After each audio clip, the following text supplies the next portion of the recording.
Week 12 of the NFL season is upon us. What does Week 12 have in store for us after another exciting week of NFL action last week? We have 3 Thanksgiving Day games. We have, for the first time in NFL history, a Black Friday game. All 32 teams in action for Week 12. Nobody is on a bye week this week. Just the way we all like it. Last week, I went 10-4 in my picks. I could have gone 11-3, but I switched one of my picks. I originally had the Browns over the Steelers, but I changed it to the Steelers with the news that Deshaun Watson was out for the season, and they're starting Dorian Thompson-Robinson at quarterback instead of P.J. Walker. I thought the Steelers would win that matchup. The Browns, they ended up winning. But I am still 111-53 on the season so far, which I am happy with. I'll take it. How will I do in Week 12? I can't wait to find out.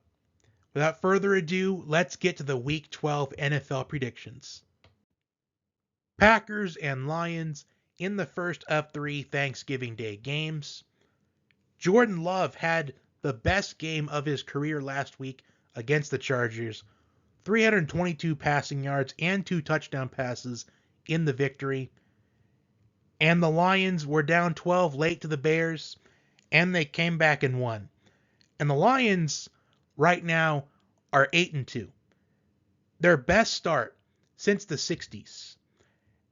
And that just goes to show how far this franchise has come and how much Dan Campbell is deserving of Coach of the Year.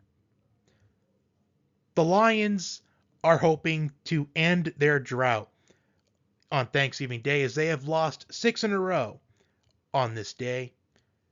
And in the margin of defeat, 7 points, 7 points, 4 points, 16 points, 2 points, and 3 points in their last 6 Thanksgiving Day defeats. In 5 of those 6 games, they've been in it. They've had the chances to win. I think this game will come down to which team asserts their strength the best in this game. The Packers are 7th in pass defense. However, the Packers are a bottom 5 run defense in the NFL, and I think David Montgomery and Jahmyr Gibbs are both going to have their way against this Packers run defense. I think the Lions, they end their Thanksgiving Day drought.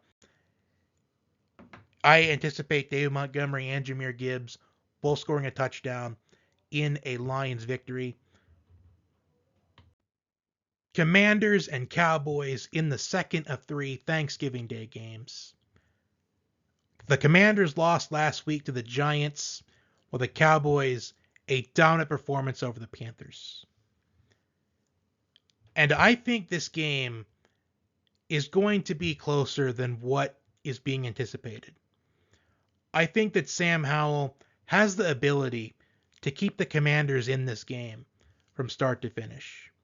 Even though the Cowboys are a far more superior team than the Commanders have shown a couple of times throughout the season that they can keep games close. And I think this game will be no different. I think ideally the Commanders score a late touchdown to cover at the very end. But I still think the Cowboys win. I think CeeDee Lamb and Brandon Cooks will both have their way against the Commanders secondary. I think the Cowboys win it, but I think the Commanders cover. Sam Howell is leading the league in passing yards. And the Commanders' pass rush is underrated. The secondary is a problem for them. I believe the Commanders are 4th in the NFL in team sacks this season. I think their pass rush, I think they shake Dak up a little bit. I think they get him flustered a little bit. But I think the Cowboys do enough to win this game. 49ers and Seahawks in the third and final Thanksgiving Day game. The 49ers, a statement victory last week over the Buccaneers, but they lost Talanoa Hufanga for the season with a torn ACL. The Seahawks, Geno Smith is questionable, but Pete Carroll's confident he will suit up for this matchup.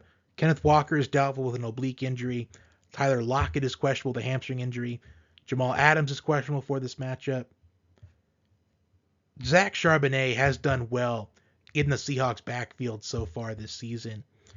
But I do think the determining factor on the Seahawks' chances of winning this game is which Seahawks defense shows up. As I have voiced so many times, I find the Seahawks defense to be fairly inconsistent. One week, it will look like the Legion of Boom is back.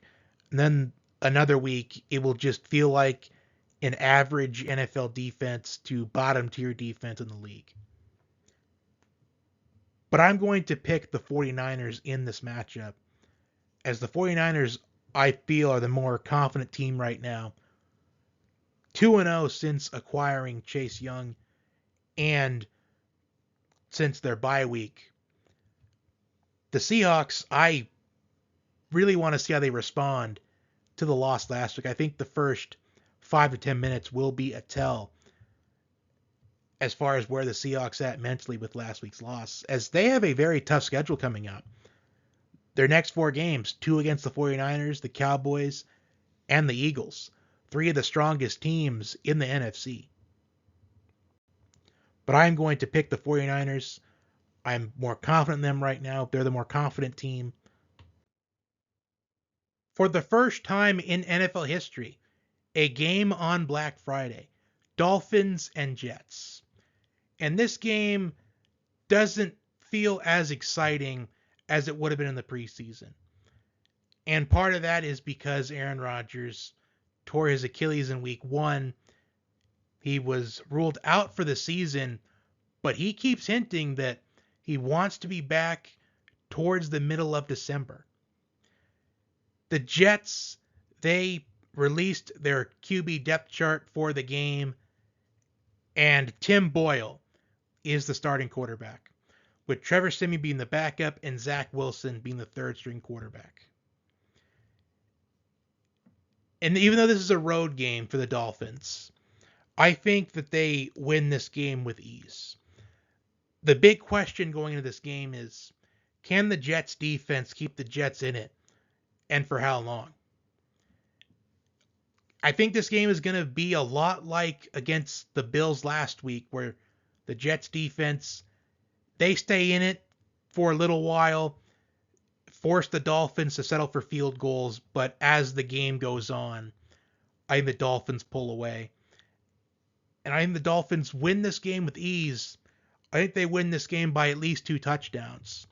I just can't see Tim Boyle beating the Dolphins. I just can't. I think the Dolphins win fairly easily. Saints and Falcons, and there is a lot on the line in this game, as this game is for first place in the NFC South. Both teams had their bye week last week. Derek Carr is still in concussion protocol for the Saints, so it's possible we will see Jameis Winston under center for the Saints, while the Falcons, they named Desmond Ridder their starter for the rest of the season. So are we going to get Derek Carr versus Desmond Ridder, or are we going to get Jameis Winston versus Desmond Ridder? And Desmond Ridder, he does play better at home than he does on the road.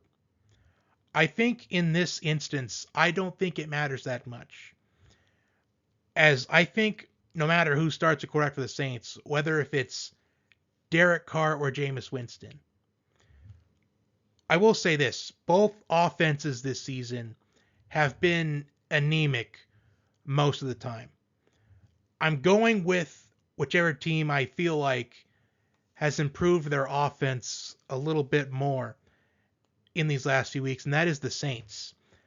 The Saints, they at least have shown they can figure things out, while the Falcons, not so much. Arthur Smith, I think, once again, he will underuse his talent, and it's going to cost the Falcons once again. I think putting Arthur Smith in the hot seat, and I'm going with the Saints to win this game and take over first place in the NFC South. Steelers and Bengals. The Bengals last played on Thursday night, And I do tend to side more with the team that played their previous game on Thursday, but I am not this time. I am going to pick the Steelers in this matchup in a low scoring game. I think this is going to be your 13 to 10 type of game, your 17-13 type of game this week. The Steelers fired offensive coordinator Matt Canada, bringing joy to Steelers fans all over. Christmas came early for Steeler Nation. Kenny Pickett now has more freedom in the Steelers offense. The Bengals lost Joe Burrow for the season with a torn ligament in his wrist. Now the Bengals turn to Jake Browning. Not only for this matchup, but the rest of the season. I anticipate that Joe Mixon's going to get on average about 20 to 25 touches every single game, as they're going to be heavily reliant on Joe Mixon down the stretch.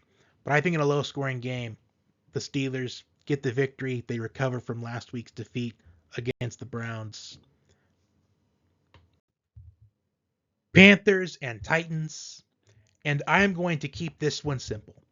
The Panthers with only one win this season, their worst record in the NFL. They don't have their first round pick. The Bears have it with the trade the Panthers made to move up to number 1 in this past NFL draft to draft Bryce Young. The Titans, they are back home after 3 consecutive road games. And the Titans are glad to be back home as they are 0-5 on the road this season. 0-6 to an extent if you count the London game against the Ravens, but the Titans were the home team for that matchup. The Titans being the home team is a safe pick, as I have been learning over these last couple of weeks. As the Titans this season, they have home wins against the Chargers, Bengals, and Falcons. And I think the Titans, they pick up the win this week. And I think there's just not much to it. This one just feels pretty simple to me. Buccaneers and Colts. I received a comment in the comment section last week about how the Colts could sneak into the playoffs as they have a winnable schedule coming up. And I feel bad that I don't remember right now who it was that said it, but it was said in the comment section. And whoever it is, they are right.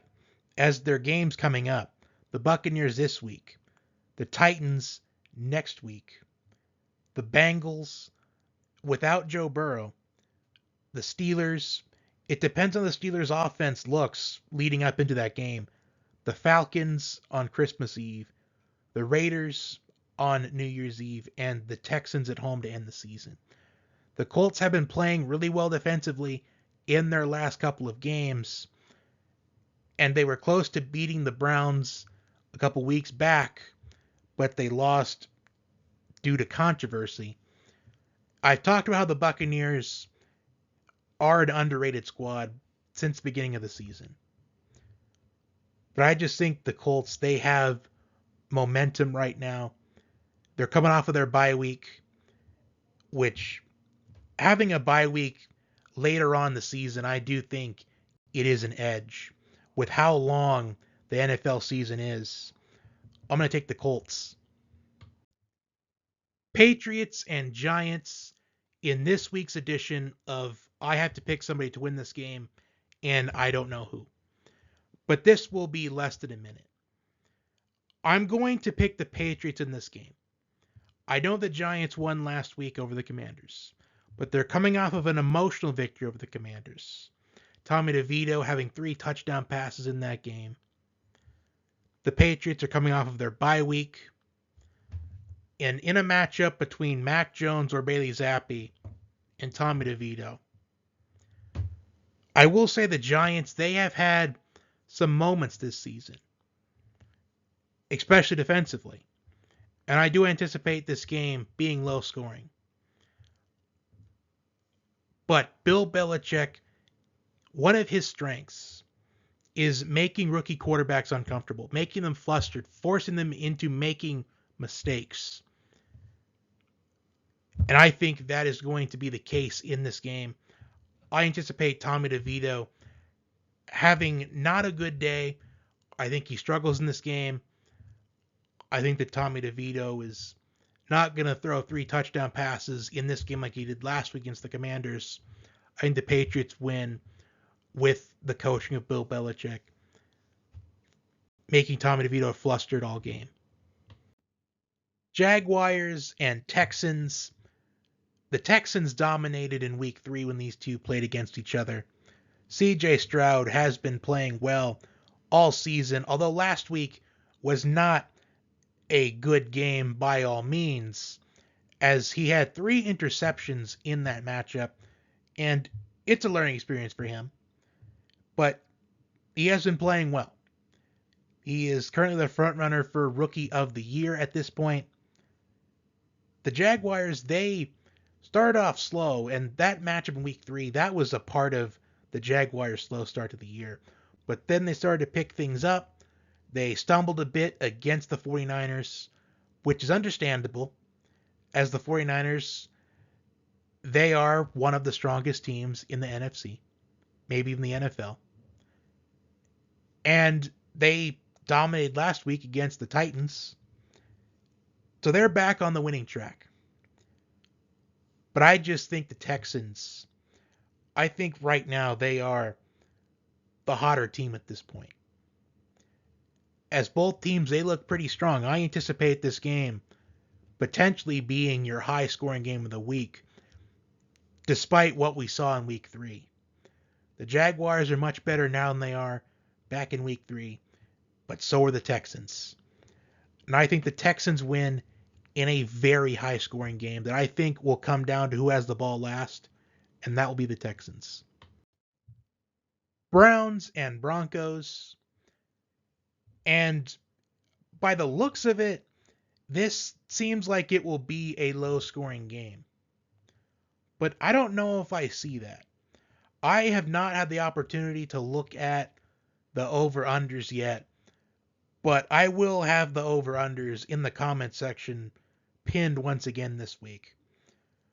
On paper, it would feel like this would be a low-scoring game, as both defenses, they have shown throughout the season that they can hold their own. Well, the Broncos in weeks 2 and 3, those are 2 outliers in this situation. But other than those 2 weeks, the Broncos defense, they have shown that they have the ability to hold their own. Their defense has been forcing turnovers, but Kareem Jackson is suspended for his actions last week. And I do think that may hurt the Broncos in this matchup, but I do think if the Browns had Deshaun Watson still, I think it would hurt the Broncos. With Dorian Thompson-Robinson under center, I think even if this was a low-scoring game, I do think it would favor the Broncos, as if it was a low-scoring game, I do think that it would favor the quarterback that would make a play or I would favor which quarterback I think makes a play in the fourth quarter in crunch time, which I will give the edge to Russell Wilson. I think the Broncos win this game, but I am not sure if this is going to be a low-scoring game or a high-scoring game, as I'll have to think about it. And when you look at the over-unders in the comment section, that's going to be the one that I'm the least confident in, because I have no idea which way this game's going to go as far as scoring-wise. But either way, I am picking the Broncos to win. Rams and Cardinals. The Rams, they picked up a win last week against the Seahawks in a game that Cooper Kupp left early with an ankle injury, but he is considered day-to-day. His status is unknown. He has a chance to miss no game action, but we'll see. His best game of the season so far was against the Cardinals back in week 6, where he had 7 catches for 148 yards and a touchdown. But I think the Cardinals win this matchup this time around because Kyler Murray is back. He is now fully acclimated into this Cardinals offense. And I think it's a huge boost for everyone on the Cardinals. I think even if Cooper Kupp plays, I think the Cardinals win. Although if Cooper Kupp does play in this game, it's an opportunity for him to get back on the right track with his performance against the Cardinals earlier in the year. But no matter what, I am picking the Cardinals because I have been impressed with what I have seen from the Cardinals in these past couple of games with Kyler Murray under center. Chiefs and Raiders, both teams lost last week. Chiefs to the Eagles and the Raiders to the Dolphins. I think this is going to be a get-right game for the Chiefs. Now, I am going to give Antonio Pierce credit. As the Raiders, they held their own against a high-octane Dolphins offense. And I am still on the bandwagon for Antonio Pierce to be named the permanent head coach. But I have seen this multiple times. The Chiefs' offense has been struggling for the last few games. There's questions that need to be answered. Everyone talks about what's going on with the Chiefs. They don't look the same. But then they see the Raiders on their schedule. And that is the turning point of their season. I think in a get-right game, on the road, the Chiefs win in convincing fashion. They have a statement win over the Raiders. And I believe this is going to be, if indeed this takes place, where the Chiefs win convincingly over the Raiders. I think it's maybe the third time it's happened. And they do say history has a tendency to repeat itself. I think it does in this instance. Chiefs win convincingly. Bills and Eagles. Last week I talked about how it was a must-win for the Bills last week against the Jets, as they have the third toughest schedule remaining in the league. And the Bills, they picked up the much-needed win. They parted ways with Ken Dorsey last week, and the week after that, the Bills had what I felt like their second best performance of the season offensively, maybe even the best performance of the season offensively this entire season. And they go on the road to take on the Eagles, an Eagles team that is coming off of a win against the Chiefs on the road in the Super Bowl rematch, the game we were looking forward to all season long, which I do always talk about when there is a big win a team has. I do consider it an emotional victory, which that is true. We'll see how the Eagles respond to that victory against the Chiefs. But for them, it's a confidence booster to beat the team that ended your season last year. I do think the Eagles win this game in a high-scoring matchup. I do think A.J. Brown has a bounce-back week. I do think we're going to see a lot of points in this game. I will be shocked if the over does not take place in this game. I didn't even look at it yet, but I would be shocked if the over did not come through for this game. As the Eagles, they are a bottom 5 pass defense in the league, while the Bills defense, they have been missing some key players on their defense throughout most of the season. But I will pick the Eagles to win your high-scoring game of the week. Ravens and Chargers, Sunday Night Football. The Ravens, a victory on Thursday night last week over the Bengals. The Chargers, another one-possession loss. That is the 5th one this season. Some things just never change. Until the Chargers can win a one-possession game, until they can beat a strong team, I don't think I can take them seriously at all. I can't trust them to win a game against a strong team.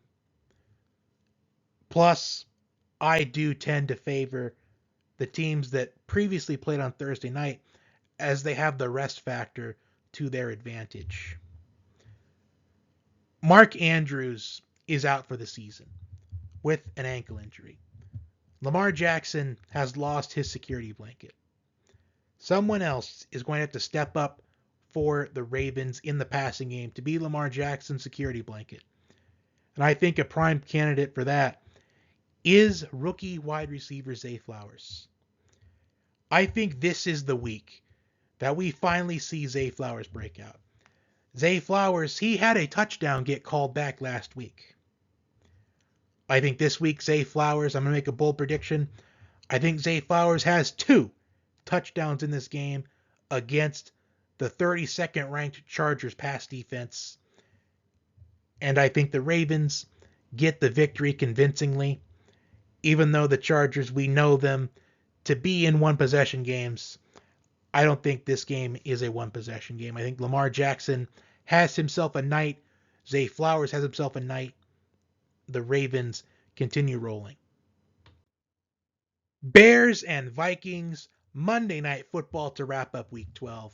And I have been critical of primetime games in the past year and a half. But this primetime matchup, I think, is a very solid matchup. As we have a great storyline to the game. Joshua Dobbs, the new Ryan Fitzpatrick, the new journeyman in the NFL, going from team to team, just looking for the opportunity to stabilize himself as a starting quarterback in the NFL. And he's doing a very good job for the Vikings so far. A little bump on the road last week against the Broncos, but I did say the Vikings turned the ball over constantly in the game, that it was going to be tough for the Vikings to win because the Broncos, in their last few games, has taken full advantage of turnovers. And that ended up being the difference in that game. For the Bears, up 12 late in that game, but a crucial drop by Tyler Scott is part of the reason why the Lions were able to come back in that game. Justin Fields returned last week, and he showed off his speed in that game. He had 18 carries in that game for 104 rushing yards. And I think this game is going to be close from start to finish. But in the end, I am going to go with the Vikings. I am 50-50 on this game because with Justin Fields back in the mix, with how well Justin Fields did last week, this is a tough one to call, but I'm going to give the edge to the Vikings. And that will do it for my Week 12 NFL predictions. Comment your picks down below. Like, share, comment, subscribe. I hope everyone has a great Thanksgiving. Enjoy the football this weekend. And I will be back next week as we are approaching the finish line in the NFL regular season.